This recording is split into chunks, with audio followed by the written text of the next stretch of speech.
Alright, what's up guys, Duquesne23 here, and right now we're going to be analyzing and breaking down, which I guess that's pretty much the same thing, the new map called Impact.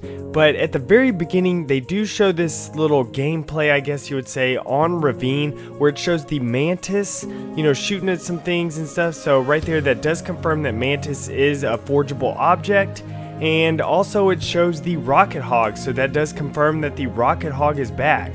Now right off the bat, we get to see the first look of the map called Impact, and as you could tell, it does look like an asteroid, you know, that you're able to forge on, and of course you're out in space and stuff, and this building does look like it's not, you know, able to move, so you're not able to mess with that. And as we go back, we get to see this nice little asteroid belt off in the distance. And I wonder how far out you can actually forge in on this map. You know, I guess we'll find that out later. Now, as we go into some forge pieces, now, of course, the first thing I'm going to do is stop it and pause so we can view some other things and, of course, some little details about these pieces. Now, as we pause, we get to see a few other things that you're able to forge with, including the station console. And the one he selected was the station core. There's a station corridor, station ramp, Station 90, Station 45, Station 4-way lag cap. Now some of these I'm really interested in, like the console one. Maybe that's a little computer console and stuff like that you're actually able to set up there. I don't know. But it also, you notice, all of these are worth $10 and you can have 99 of them, which I guess you can have 100 of them. But he just used one. And also there's a $10,000 budget. But as we continue, we get to see it split up into 4 screens, and the 2 bottom ones are on Ravine. Now, I'm going to pause it real quick up here in a second, and as you can easily tell, this looks like it's some sort of cave structure on the top right. Now, we do get to see a better view of this later on, so just stay tuned for that. And you know, the reason why I think this is still on the map Impact is because the bottom 2 pictures were on Ravine, so that would make sense that the top 2 pictures would be on Impact. Now, and I also think, I know there's a lot of light coming through that hole, but guys, remember, this is on an asteroid, and also, you know, possibly that's where the light source, like the sun, is coming from, is from where that hole is, and so that's the light coming through. And yes, if y'all didn't catch that, I do think this is possibly inside of the asteroid. I think that would be really amazing to utilize that space, you know, not just be a big old block of rock and stuff and you can't use the inside of it. So that'd be really great if the inside of it is actually used, which of course, guys, don't, you know, 100% take, you know, my opinion on this. Again, it's just my opinion, but I do believe the map is Impact right here, just inside of an asteroid, but I could be totally wrong. So just take it as you want it. Now I'm just going to fast forward through this next part just because it's nothing too, I guess, new or interesting and stuff, which I'm going to cover some of this stuff later on in the video whenever it's a lot better. But guys, as I keep looking at this little clip right here, I mean, I've looked at this clip so many times, and I'm actually starting to believe that this is the new Forge environment. At least the last one. And the reason why is because each one has a different palette on all the objects. And as you can tell, this one's a very dirty looking palette. And, you know, so this could possibly be the third one. I really am starting to believe that this is what it is, because it looks drastically different from the UNSC one up in space and stuff. So I do think that this may be the third, you know, Forge map. And I would be totally fine with this. This is pretty cool. It's inside of a cave and everything. And I think that would be, you know, some pretty interesting deals. Like, one is way out in space. One is in a cave. One is like, it has some grass on, you know, an island. It has water all around. So it has a lot of different little things. So I'm kind of believing that this is possibly the third, you know, Forge environment, so I guess we'll have to see more on that later. But the reason why I paused it right here on this screen is because of those 2 islands out there. Now, if you've watched some gameplay, you see there's islands all around the, you know, main, I guess, island of Ravine. And I'm not sure, of course, if you're able to forge all the way out there, but you possibly may be able to. It does look very detailed. Now, of course, you know, I don't think you will be able to, but that would be absolutely amazing if you're actually able to go out that far. But, you know, I really don't think you're able to, but, you know, hey, There's no hurt in, speculating something and just, hoping. But now we get to see him actually building some on, the impact map, and the skybox, like the surrounding areas, looks absolutely amazing with, all the lighting from the sun and stuff like that to provide light and stuff.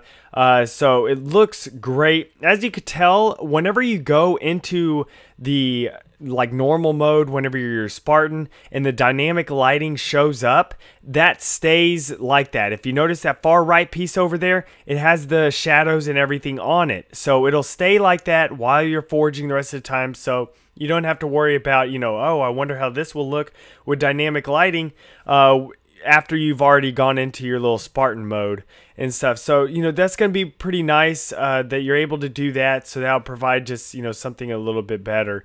And whenever he goes into this dynamic lighting mode and just the normal running around, it does look amazing.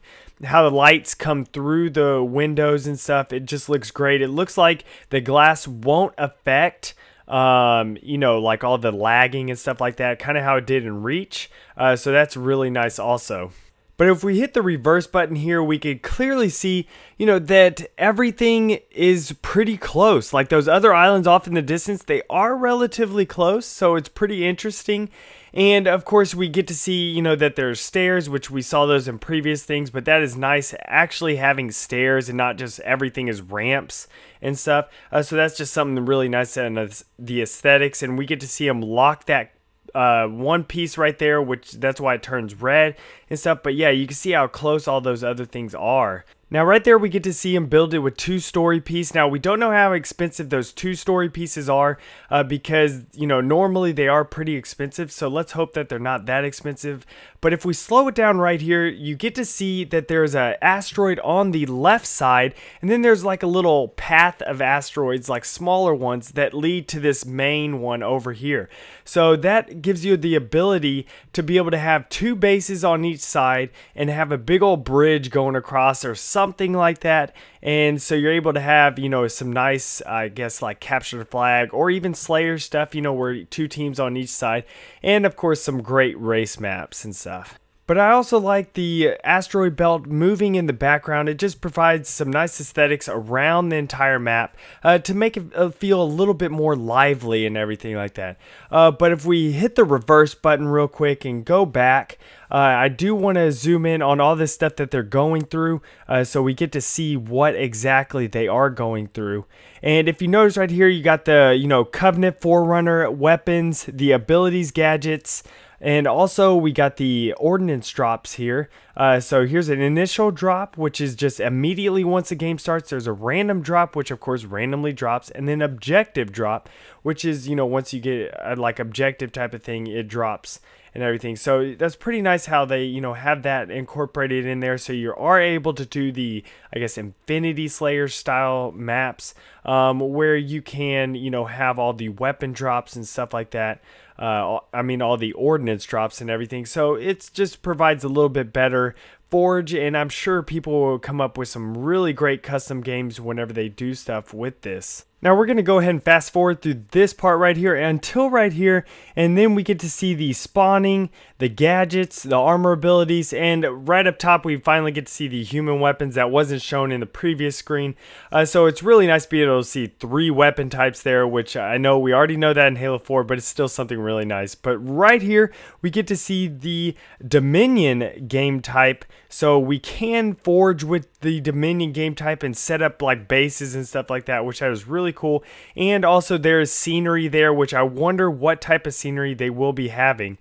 And right here they go through the, and right here we go into the gadgets tab where we have explosives, man cannons, gravity volumes, trait zones, teleporters, shields, special FX. So that is definitely really awesome, which, things that I'm most excited about is probably trait zones and the gravity volumes. Now, in case y'all didn't know, gravity volumes pretty much just affects the gravity. Kind of makes sense and stuff. But like right here, it shows of him jumping and, floating in the air. And I'm guessing the way it looks, see the arrows pointing upwards, think about if you turn that on its side.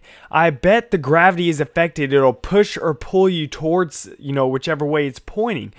So that is really awesome. It'll probably have extremely interesting custom games and stuff like that with things like that that'll push and pull you, and even race maps. I'm sure, you're able to make something really cool with stuff like this. Now also with the gravity volume, you're able to make it to where it's invisible, where they can't see the gravity itself, or you can make it to where it's visible, so people could tell that there is a gravity volume trait zone, or type of gravity volume zone, I guess you would say, right there. Now this is the visible one. So, once you place it down, you're able to actually see it whenever you're in the normal game. So that's something very awesome. Now again, I'm going to hit this reverse button because you really get to see the entire environment, or at least most of it right here, with that world off there in the background all broken up and everything. There's a piece of asteroids. There's that one asteroid over there. There's another asteroid right here, at least the bigger ones that you get to see. So that is definitely really awesome. And it's just a very nice environment to be able to forge on. Now right here, they talk about how you're able to lock objects. If you notice that object went in red, he locked the object. So that means you can't even press A on it to pick it up. So you can't, place something like I've done many times in Reach, and then you accidentally pick it up and you're pretty much screwed. Like, I hate it. I take so much time on this one part, and then I accidentally pick up something that I'm not supposed to, and it screws up a lot of stuff. So that would be really nice to be able to lock that in place, and hopefully, it'll fix that problem, or, hopefully they have fixed that problem in Forge, where, you go on a map, you place things down, and then they all adjust a little bit after you save it, quit out, and come back in the game. I know that was like that in Reach, and that really got so annoying, at least to me. And so I hope they fix that problem, and if they haven't yet, I'm sure this lock ability will be able to fix that problem. And then real quick, I just wanted to say that you are able to delete all of these objects or delete by palette. So that is pretty interesting. And of course, there's the magnets, the duplicate rotation snap, reset destination, edit coordinates, and everything like that. So that's, even more small little information that tells you that some things are coming back. And of course, there's new additional things like magnets and delete objects and stuff like that. But now as we fast forward through this little part right here, we get to see the delete all feature, and so everything gets deleted right there. And also right here we get to see the like shadows and everything, a little bit more of detail where it's not too dark inside this object with shadows and stuff, so it's not going to be pitch black, so you don't have to worry about that. But of course, if you make something completely pitch black where light doesn't come through at all, I'm sure it could get pretty dark in there, and of course with some effects and stuff it will get pretty dark. But right here is a map that they created that will be shipped on disc. Now this is not part of the 10 multiplayer maps. This is just going to be how it kind of was with Forge World, where they have some maps where you can kind of get a feel for what you want to do, or just go around and look at them. I'm sure these may be in matchmaking. I'm not exactly sure about that though, but I'm in my opinion, I do kind of think they will be. But they do look kind of cool. Now I know a lot of people are going to complain how this map has all white UNSC like type of objects, kind of like the gray in Forge World and stuff like that. But to me, the white looks a lot better than gray. Gray is just so drab and everything, as you can tell right here. It's just so drab and depressing and stuff. White is very uplifting and very happy and stuff. And of course with the dynamic lighting, it'll help a lot with the map and stuff, which most things, if you see in outer space, they are white, like the space shuttle, any little ships and stuff that go into space, how they used to go back then, with rockets and stuff, they were all white. So any like futuristic stuff, or at least most futuristic stuff, you get to see that they're white, all the outside of the buildings and everything. So it kind of just gives a little hint, I guess, of a futuristic style thing. But right here you get to see a player trait, and then going through the player trait options. I don't really have too much to say about this because we have already seen this, but it is nice to be able to see it again, and I cannot wait to be able to see all the Forge maps that people build, like all the mini games and stuff like that, with all these player trait options. I'm sure the Halo Forge Epidemic are going to be cranking out like crazy campaign. I'm retarded.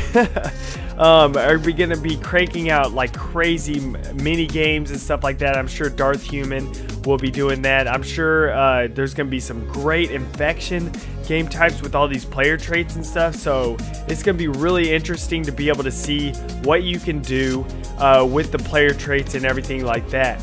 And also, guys, with the player traits, you're able to turn off weapons. Now, we don't know 100% if that means you can't fire a weapon at all or there's no damage, but the way they said it, they said, you know, make it to where weapons aren't usable, so I'm guessing that will be where you can't even fire your weapon at all.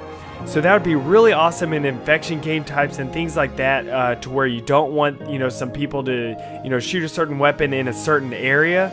Like I know the Halo Forge Epidemic mentioned, just in case, you know, like you go into armory with there's a whole bunch of weapons, but you don't want people to camp inside the armory. You could put a little player trait zone down there, and it'll keep people from, you know, camping in there because they won't be able to fire their weapons in there. So that would definitely be really interesting. Now I know I hit reverse again, but I wanted to show y'all these rocks right here. So this kind of confirms that rocks will be in Forge.